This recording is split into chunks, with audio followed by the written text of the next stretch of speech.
There's a moment in everyone's journey when discipline feels like a burden. You wake up and question why you keep trying. The spark that once drove you fades into routine. You follow rules, repeat patterns, but growth feels distant. This is where most people give up, believing that mastery belongs only to the gifted. But in truth, mastery has never been about talent. It's about walking a path of transformation called Shu-Ha-Ri, a timeless principle that teaches how to learn, evolve, and transcend.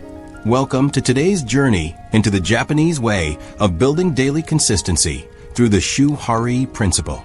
If you've ever felt trapped between trying to stay consistent and losing motivation, this philosophy will change how you see progress. Before we begin, remember to subscribe, like, and share your thoughts in the comments below. This community is about self-mastery and inner balance, and your perspective matters.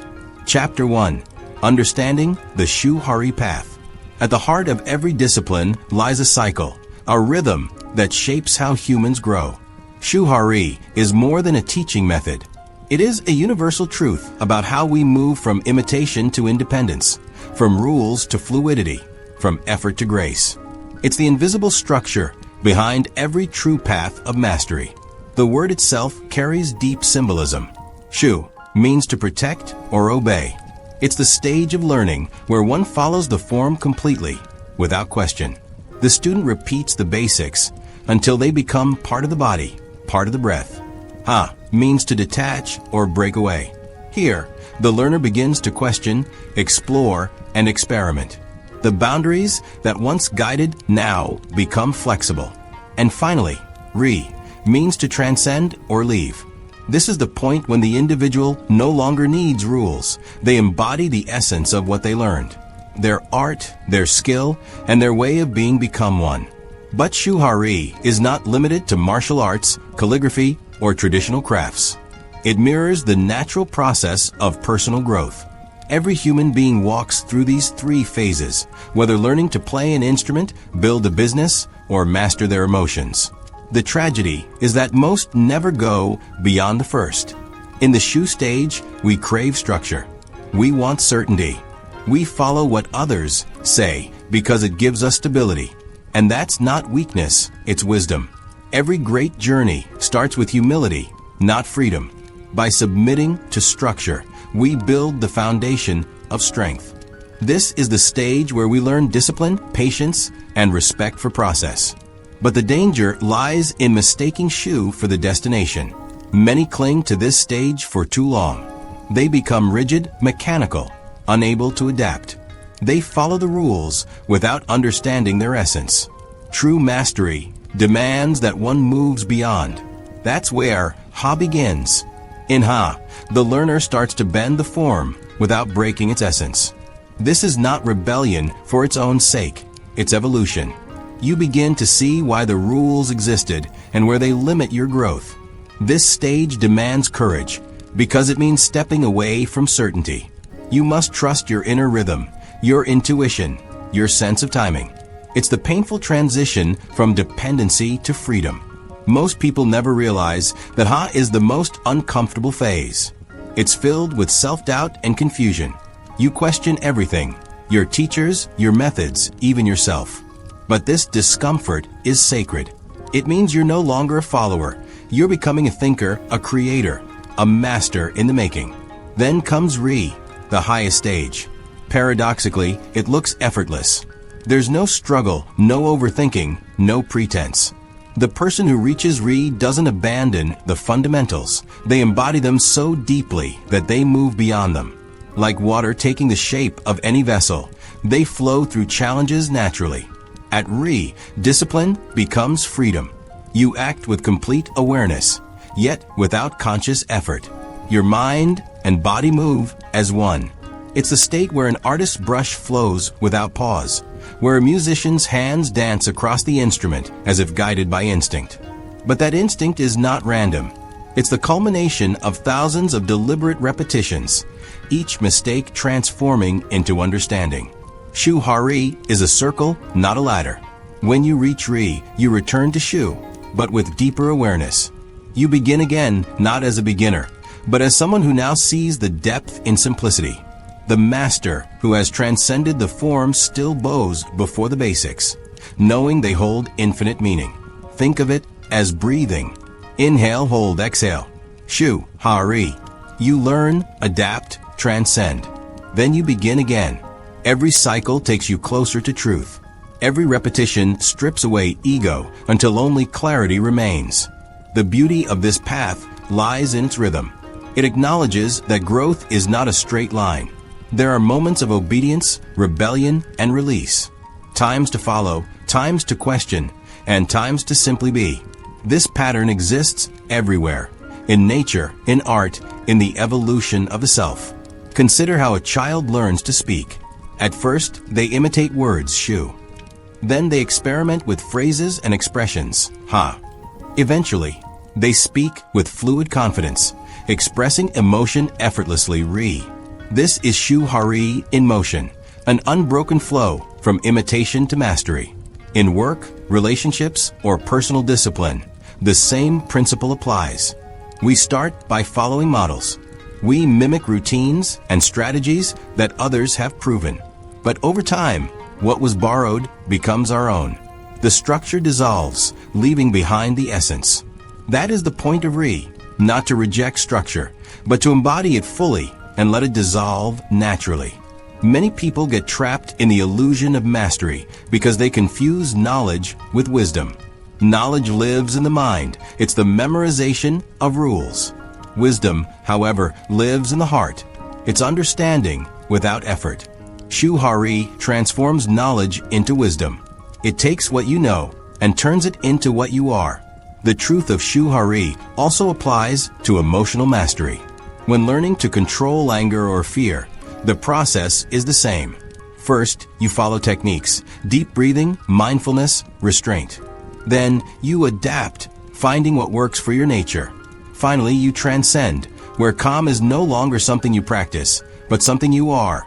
Consistency, therefore, is not about forcing yourself every day. It's about moving through these phases consciously. When you're in Shu, focus on structure. When in Ha, explore and personalize. When in Ri, let go and trust your rhythm. Each phase has its own wisdom. If you rush through Shu, you lose foundation. If you resist Ha, you lose creativity. If you never reach Ri, you lose freedom. The power of Shu-Ha-Ri lies in respecting all three equally, understanding that mastery is not about reaching the end, but becoming one with the process. At its core, Shu-Ha-Ri is a meditation on life itself. We are born dependent, grow independent, and mature into interdependence. We learn, challenge, and transcend, only to return to simplicity with greater depth. This is the spiral of mastery, the dance between control and surrender, the quiet art of becoming whole. Chapter 2, Breaking Free from Rigidity. The greatest danger on the path of mastery is not ignorance. It is rigidity. The moment we start believing we already know, we stop learning. The moment we cling too tightly to structure, we suffocate the very spirit that structure was meant to awaken. In the journey of Shu-Ha-Ri, this stage, Ha, is the breaking point. It is the moment when discipline meets discovery, when rules become too small for the truth that seeks to express itself through you. Rigidity feels safe. It gives the illusion of progress because everything is clear, ordered, and measurable. You follow the plan, repeat the steps, and count the hours. But deep down, a quiet voice begins to whisper that something is missing. You start to sense that perfection doesn't live inside repetition. It lives beyond it. The true artist, the true craftsman, the true warrior eventually realizes that mastery cannot exist without freedom. Structure is the skeleton, but life is the breath that moves through it. Breaking free from rigidity doesn't mean abandoning discipline. It means transcending it. In the Ha phase, the student begins to question, not out of rebellion, but out of understanding. You begin to see the patterns beneath the practice. You realize that the purpose of form was never to trap you inside it, but to prepare you to move gracefully without it. Every repetition, every mistake, every struggle was quietly teaching you how to feel rather than merely follow. Imagine a calligrapher who has spent years practicing perfect brushstrokes. Each line, each curve, precise and identical. Then one day, they set aside the rules. They allow their hand to flow freely. The brush moves not from memory, but from the pulse of the moment. What emerges is no longer perfect by technical standards, but it is alive. It has soul. It carries the spirit of mastery that cannot be taught, only felt. That is Ha, the moment when control gives way to expression. When you stop trying to dominate your craft and start collaborating with it. This phase is difficult because it threatens your identity. You've worked hard to build structure, to follow the rules, to earn the approval of your mentors and peers. Now, you're asked to break it. You're asked to step into uncertainty again, to become a beginner once more. And that is terrifying. The ego resists. It tells you that mastery means control, not surrender. But Ha teaches the opposite. Real control arises from trust. In life, this same principle applies. Many people build rigid routines and call them discipline. They wake up at the same time, follow the same schedule, eat the same meals. At first, it brings order to chaos. But eventually, it turns into a cage. Their habits become mechanical. Their motivation fades. They move, but they no longer feel alive. True consistency requires adaptability, not automation.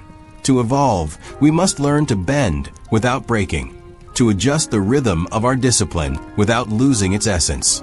Breaking rigidity also means learning to trust your intuition. The mind can only follow what it understands, but intuition moves through what the mind cannot grasp. It is a silent knowing born from experience. The more you practice, the more your body and spirit remember what words cannot explain. In Ha, intuition begins to take the lead. You start to move from instinct rather than instruction. Think of a musician who no longer looks at the sheet music. The melody flows through them effortlessly. They are not thinking of notes. They are becoming the sound itself. Years of practice dissolve into presence. That is what happens when knowledge transforms into wisdom. To reach that point, you must first experience the tension between discipline and freedom. If you let go too early, you become careless. If you hold on too long, you become rigid. The beauty of Ha lies in finding balance, the space where structure serves you rather than limits you. Breaking free also requires courage, because when you step beyond the familiar, there are no guarantees. You will fail. You will stumble. You will question whether you've made a mistake. But this is the necessary chaos of transformation. Every master has walked through this uncertainty. Every artist, every leader, every thinker has faced the same silence after the breaking, the space where everything you've learned seems to fall apart before it comes together again in a deeper way. It's like a cocoon splitting open. The structure that once protected you now becomes too small. The butterfly doesn't hate the cocoon. It's simply outgrown it. The same is true for human growth. The practices, beliefs, and habits that once helped you may eventually become your cage. Growth requires breaking, not destructively, but creatively. When you begin to release rigidity, something magical happens. You start to see connections between everything. The principles you learned in one area begin to apply to others. The lessons from your training echo in your relationships, your work, and your inner life. You realize that mastery is not about mastering one skill. It's about mastering yourself. This stage also reveals the deeper meaning of discipline. Discipline was never about control. It was about presence. It was about learning to show up fully for whatever you do, with awareness and sincerity. When you understand that you no longer need external structure to keep you balanced, the discipline becomes internal. You no longer follow the rhythm. You are the rhythm. Many people fear this stage because they equate freedom with chaos. But true freedom is not the absence of form. It's the ability to move fluidly within it. Think of a dancer improvising, not wild, not random, but deeply attuned to the music. Their movements are spontaneous yet refined, effortless yet precise. That is the essence of Ha, disciplined freedom. Breaking free from rigidity is also a spiritual act. It asks you to let go of attachment to results, recognition, and identity. When you stop clinging to how things should be, you begin to experience life as it is. You stop trying to control the moment and instead participate in it. This is how mastery becomes meditation. Every action becomes a dialogue between the self and the infinite. In practice, this might look like releasing the need for perfection. You start allowing yourself to make mistakes without judgment. You experiment. You play. You rediscover curiosity. Because mastery without curiosity is just performance. But mastery with curiosity becomes creation. The moment you start exploring again, your craft comes alive. Over time, the mind softens. The boundaries between teacher and student, rule and intuition, form and expression begin to blur. You start to realize that everything you once thought separate is connected. The rules were never the truth. They were the path to it. This breaking is not destruction, it's expansion. When you break free from rigidity, you don't lose what you've learned. You integrate it. The knowledge doesn't vanish, it deepens. You begin to act from a place of harmony rather than effort. This is the moment where mastery begins to look effortless, though it's built upon years of struggle and discipline. Ultimately, Ha teaches us that true mastery is not about control, but alignment. When your actions align with your inner truth, effort becomes ease, and structure becomes fluid. You move through life not by forcing outcomes, but by harmonizing with them. To break free is to trust the process enough to let it transform you. To know that rules exist not to confine, but to reveal. That structure exists not to limit, but to liberate. And that mastery begins not when you hold on, but when you finally let go. Chapter 3. The Flow of Mastery. Mastery has often been misunderstood as a point of arrival, a peak where all effort ends and perfection begins. But in truth, mastery is not a destination, it is a current. It flows like a river, shaping and reshaping the one who follows it. To understand the flow of mastery is to understand that true excellence lives not in control, but in harmony. When a person reaches the stage of Ri, the final stage of Shu-Ha-Ri, they enter this current. They no longer think of rules, techniques, or appearances. Their movements, words, and choices arise effortlessly. What was once deliberate becomes natural. Yet, this effortless state is not laziness. It's the outcome of countless deliberate actions, repeated until awareness becomes instinct. In the early stages of learning, the mind is full of noise. Every movement requires thought. Every mistake causes doubt. But as one practices, something quiet begins to awaken inside. The noise starts to fade. The body remembers what the mind once struggled to hold. The craft takes on a rhythm of its own. What was once mechanical becomes musical. This is the first taste of flow, the bridge between effort and ease. Flow is not a trick of focus or motivation. It's the point where consciousness merges with action. The boundary between the doer and the deed disappears. A potter shaping clay, a writer deep in thought, an athlete in motion, all experience this same silence, a merging of self and purpose. In that state, time dissolves, and there is only presence. But reaching this state doesn't come through force. It is born of surrender. You cannot command flow, you can only allow it. It arises when preparation meets presence, when the mind no longer interferes with the body's wisdom.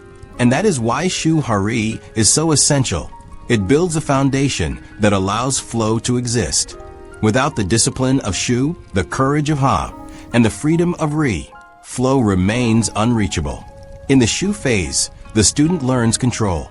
They learn to hold the sword correctly, to breathe correctly, to move correctly. There is no flow here, only structure. It's rigid, repetitive, and often uncomfortable. But that structure is necessary. It's what channels raw energy into form. Then, in Ha, the learner begins to move beyond imitation. They experiment, explore, and adapt. They start to feel the rhythm between control and spontaneity. Mistakes become exploration rather than failure. The mind learns to trust the body, and the body begins to trust the moment. Flow starts to peek through the cracks of discipline. Finally, in Ri, the flow fully takes over. The person no longer tries to perform. They simply are. The artist does not paint with their hand, but with their being. The musician doesn't play notes, they express truth. The athlete doesn't chase victory, they dance with the present. It's not magic, it's mastery flowing naturally through form. Flow reveals something profound about human nature. We are not designed to live in constant struggle or resistance. The mind is not meant to dominate life, but to align with it. When we find flow, we find alignment. We stop fighting the moment and start moving with it. Every breath becomes a collaboration with the world rather than a battle against it. But there is a paradox here. To reach flow, one must first experience resistance. You cannot skip the struggle and expect harmony. The frustration, the repetition, the discipline. These are what prepare the heart for surrender. Flow is the gift given to those who have endured effort without resentment. Modern life, however, has made flow rare. We live in fragments, constantly interrupted, endlessly distracted. Our attention is divided, and our sense of presence diluted. We chase outcomes, not experiences. We want mastery without patience, success without surrender. But the flow of mastery cannot be rushed. It is cultivated slowly, like a fire that must be tended before it burns bright. The masters of any craft, whether they are poets, warriors, or thinkers, all share a quiet understanding. Mastery begins when the ego steps aside. The ego wants to control. It fears failure and clings to praise. But flow happens only when the ego dissolves. In that stillness, action becomes pure and expression becomes natural. Think of how a child plays. They don't worry about performance or success. They are simply absorbed. Their laughter, their focus, their movement, all flow freely because they have not yet built the walls of self-consciousness. The same state exists within the master, but it has been rediscovered through awareness, not innocence. The flow of mastery is also deeply connected to timing. In this state, one senses when to act and when to wait. The world moves, and the master moves with it. There is no hurry, no hesitation. Action and stillness dance as one. This is the secret behind the effortless grace we often admire, but rarely understand. What looks like instinct is actually intuition born of thousands of mindful repetitions. The masters of flow are not rigid perfectionists. They are adaptable. They know that perfection is not in control, but in connection. They don't fight mistakes, they flow through them. To them, error is not failure, but part of the rhythm. Like a stream flowing around rocks, they adjust, learn, and continue moving forward. This flexibility is what allows mastery to survive change. The world evolves, techniques evolve, and even the body changes with age. Yet, the person in flow never loses harmony. They move with life's current instead of clinging to the past. That is why the flow of mastery is eternal. It transcends form, culture, and time. There's also a profound peace that comes with it.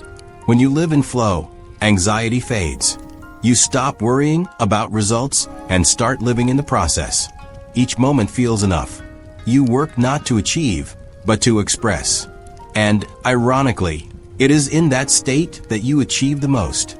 The greatest works of art, the most brilliant performances, the most powerful insights, all arise from flow, not force. Yet flow isn't limited to grand achievements. It can be found in the smallest acts, washing dishes, walking, breathing. The same principles apply: presence, surrender, rhythm. When you are fully engaged, the ordinary becomes sacred. The moment becomes art. To cultivate this state, one must learn patience. Flow doesn't appear when you chase it. It appears when you are ready. That readiness comes through awareness, humility, and acceptance. It means letting go of judgment and trusting your preparation. The flow of mastery is not about external success. It's about internal alignment. It's the feeling of being exactly where you're supposed to be, doing exactly what you were meant to do, without resistance. It's freedom within form, silence within motion, and peace within pursuit. At its highest level, flow transforms not just the act but the actor. The line between self and world disappears. There's no longer you doing something, it's simply happening through you. This is why masters often describe their peak moments as if something beyond them took over. They become instruments of the universe's rhythm. To live in flow is to live awake.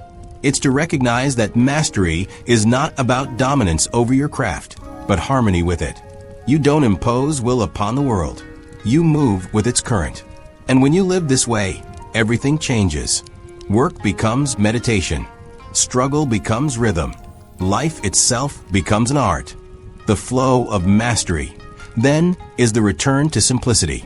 After all the learning, unlearning, and striving, one returns to presence. Like a circle, the end is the beginning. The form you once followed now lives within you. The discipline that once felt heavy now feels like breath. You no longer seek mastery. You are mastery. And that is the quiet truth of all great journeys. The river does not strive to reach the ocean. It flows because that is its nature. Likewise, the person who has walked the Shu-Ha-Ri path no longer seeks greatness. They live it moment by moment, in every breath, every movement, every thought. Chapter 4. Applying Shu-Ha-Ri to Daily Life. The beauty of Shu-Ha-Ri is that it does not belong only to martial arts, calligraphy, or craftsmanship. It is a universal pattern, a rhythm that shapes every aspect of human growth. Whether you are building a career, raising a child, learning an instrument, or trying to live with more clarity and peace, this same cycle quietly unfolds beneath the surface. To apply Shu-Ha-Ri to daily life is to see ordinary moments as training grounds for mastery. The first step, Shu, is the stage of obedience. In everyday life, this means discipline. It means committing to simple, structured habits without questioning their value every day. Wake up at the same time. Begin your morning with intention. Eat with mindfulness. Finish what you start. These are not dramatic gestures. They are quiet acts of respect toward life itself. In Shu, you learn to respect boundaries, routines, and foundations. Many resist this stage because it feels restrictive. They mistake discipline for imprisonment.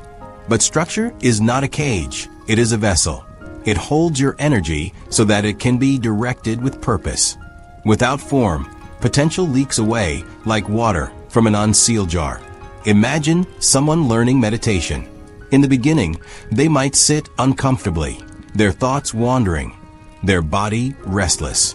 But they return every morning, sitting in silence even when it feels useless. That repetition, boring, predictable, steady, is Shu. It trains patience, consistency, and humility. Over time, something shifts. The body begins to settle naturally, and the mind starts to soften. Effort turns into rhythm. The same applies to work.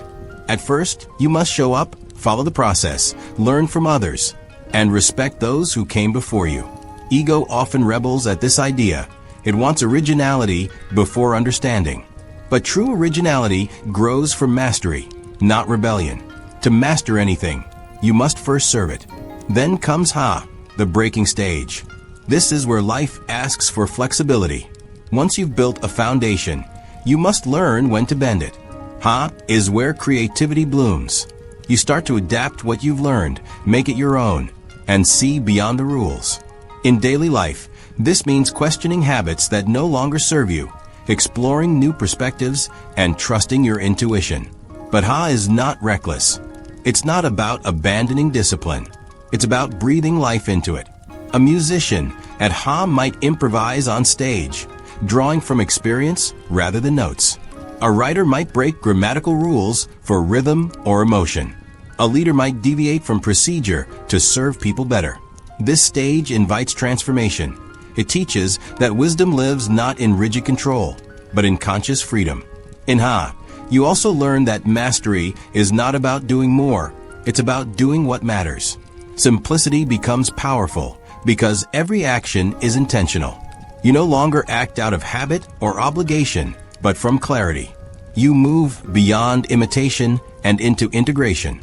Then comes Ri, the final and most mysterious stage. Ri means transcendence, going beyond. It is when practice, identity, and purpose become one. In daily life, Ri is not about perfection, but naturalness. It's when discipline no longer feels like effort because it has become part of who you are. Someone at Ri doesn't think about being kind, they simply are kind. They don't need to force focus, it flows effortlessly. Their values and actions are aligned, and their presence influences others without needing to preach. You recognize Ri in people who radiate calm amid chaos, who make you feel steady simply by being there. Applying Shu-Ha-Ri to daily life, however, requires awareness. It's easy to mistake progress for mastery or rebellion for freedom. The truth is that each stage must be lived fully. If you try to skip Shu, you build on sand. If you resist Ha, you stagnate.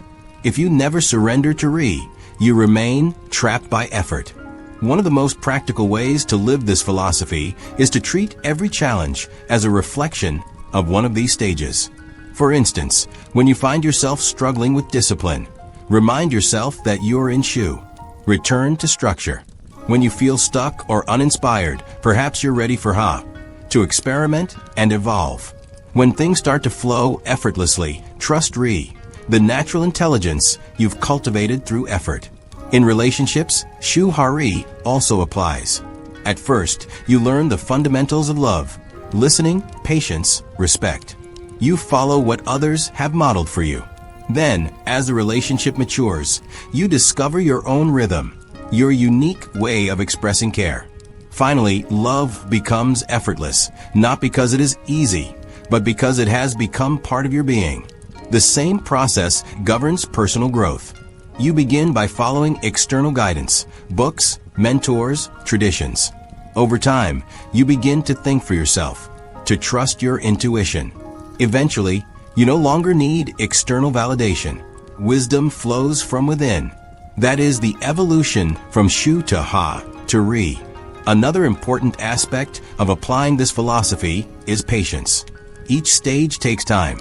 Modern culture celebrates shortcuts, but life does not work that way. The seed cannot skip its time in the soil. The dancer cannot skip the awkward years. The artist cannot avoid the blank canvas. Shu-Ha-Ri reminds us that transformation has a rhythm, and rushing it only delays maturity. In practice, this means allowing yourself to be a beginner again and again.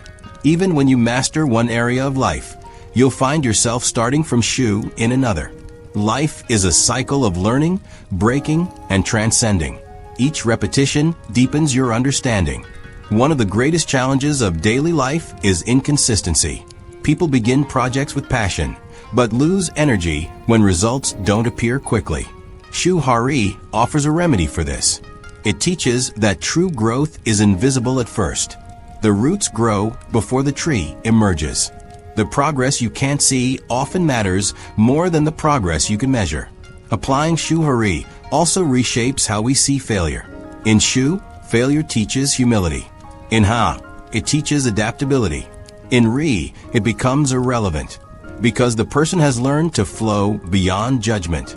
Mistakes are simply moments of feedback, not reasons to stop. To live by Shu-Ha-Ri is to live with rhythm. It's to understand that every moment belongs to a greater pattern. You are not stuck, you are simply in one stage of the cycle. When you accept this, patience replaces anxiety. You begin to trust the process instead of forcing outcomes. In a world obsessed with speed, Shu-Ha-Ri is revolutionary. It asks you to slow down, to master one small thing at a time, to let repetition carve strength into your mind, to break gently when you are ready, to rise naturally when wisdom takes root. The application of this principle transforms not only how you work, but how you live. It makes ordinary days meaningful, because you begin to see everything as part of your path. Washing dishes becomes Shu, training your awareness. Solving a new problem becomes Ha, applying creativity. Responding calmly to chaos becomes Ri, embodying mastery. Through this, life itself becomes your dojo. Every conversation, every mistake, every breath is a chance to refine your spirit. You stop seeking enlightenment in faraway places and begin to find it in the rhythm of your own days. And the deeper truth is this: Shu-Ha-Ri never ends. You do not graduate from it. Even the masters remain students. Every sunrise offers a new Shu. Every challenge invites Ha. And every moment of stillness reflects Ri. The stages spiral endlessly upward, carrying you closer to harmony, but never away from learning. That is the secret. Mastery is not a single climb, it is a dance. And in that dance, each step matters. Every act of discipline, every moment of flexibility, every surrender to flow shapes who you become. The art is not just in the doing, but in the becoming. To live by Shu-Ha-Ri is to honor life as both a teacher and a mirror. You practice not to impress others, but to refine yourself. You create not to be seen, but to express truth. You act not to control outcomes, but to align with them. And when that alignment deepens, life begins to move through you effortlessly. You no longer feel lost in chaos because you've learned the rhythm beneath it. You no longer chase mastery because you realize you are already walking it. One breath, one lesson, one quiet act at a time. Reflective summary and motivational ending. Mastery is not a single mountain to climb, nor a destination waiting at the horizon. It is a rhythm, a lifelong dance between structure, freedom, and surrender. This is the essence of Shu-Ha-Ri. It reminds us that every stage of life has meaning. The beginning, with all its repetition and struggle, is not punishment. It's preparation. The middle, where confusion and experimentation appear, is not chaos.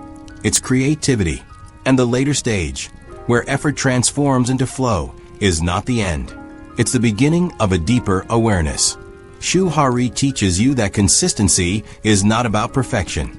It's about devotion, showing up again and again, even when the path feels unclear. True discipline is not harsh or rigid. It's gentle and steady, like a river carving its way through stone. Every drop of effort, every quiet act of focus, every moment you choose to stay present is shaping you in ways you cannot yet see. If you've ever felt frustrated that progress is slow, remember that patience itself is part of the training. You are not behind. You are simply where you are meant to be, learning to trust the rhythm of your own growth. The masters who appear effortless are not gifted beyond measure. They have simply lived through Shu, Ha, and Ri over and over until the lesson became part of their nature. The deeper message of Shu-Ha-Ri is that mastery is not about control. It's about harmony. When you live by this principle, even your challenges begin to feel purposeful. Mistakes no longer define you, they guide you. Obstacles stop feeling like punishment, they become teachers. Every setback is an invitation to return to the stage you need most, to practice patience, flexibility, or surrender. If you apply this philosophy to your own life, you'll begin to notice something subtle yet powerful.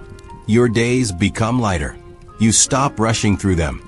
You start noticing the texture of life, the sound of rain, the warmth of morning light, the rhythm of your breath.